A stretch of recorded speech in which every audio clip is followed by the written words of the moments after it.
Serena Williams, her movement cramped late in the match by a rolled ankle, blew a third set 5-1 lead, 4 match points, a rematch with Naomi Osaka and a chance to equal the 24 Slam titles of Margaret Court in a dramatic quarter-final on Wednesday.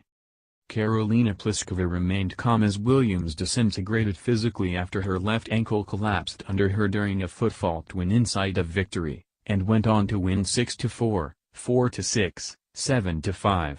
On Thursday, she plays Osaka, Williams' conqueror in the U.S. Open final, after the exciting young Japanese player had accounted for the Ukrainian 6th seed Elena Svitolina 6-4, 6-1 in just an hour and 12 minutes in the opening match on Rod Laver Arena.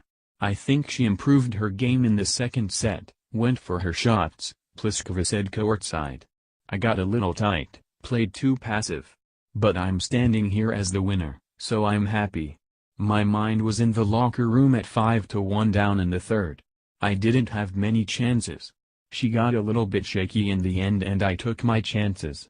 I'll be ready for tomorrow. We've played a few times. She's had some great times since the U.S. Open. Williams' coach Patrick Mouratoglou said beforehand he thought she was playing her best tennis since coming back from childbirth, but that wasn't the overall impression in the first hour on another hot day.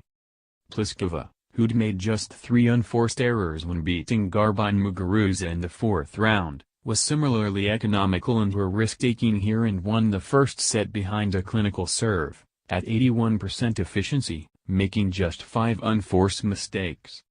The Czech grabbed 2 break points in the fifth game of the second set, and Williams netted a backhand from the baseline to send a quiver of concern through her team.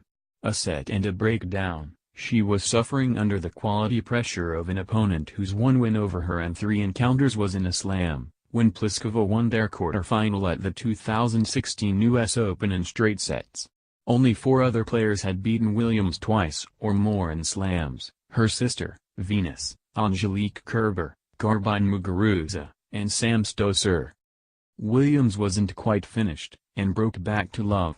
Pliskova, so cool so far, had to hold to prevent Williams taking it into a third set but, in a drawn-out exchange, 3 aces were not enough to get her there, Williams pushing her through deuce 4 times before forcing a final limp backhand from her. I feel she's back to being Serena on both the physical and emotional side, Mouratoglou had said earlier. When she broke early in the third, all seemed well again. By the time she had wrecked the Pliskova serve to go 5-1 up, the contest had all but dissolved. That's when everything changed dramatically. Williams' foot faulted on match point, rolling her left ankle in the process. She double faulted to hand Pliskova a chance to break back and dumped a forehand. Pliskova rediscovered her serving mojo to stay in the tournament, and broke to love for 4-5. Frustrated and angry, Williams hit hard from the back of the court but Pliskova saved 2 match points and held for 5-all with a withering forehand past her static target. When Pliskova broke to love, the result was on her racket.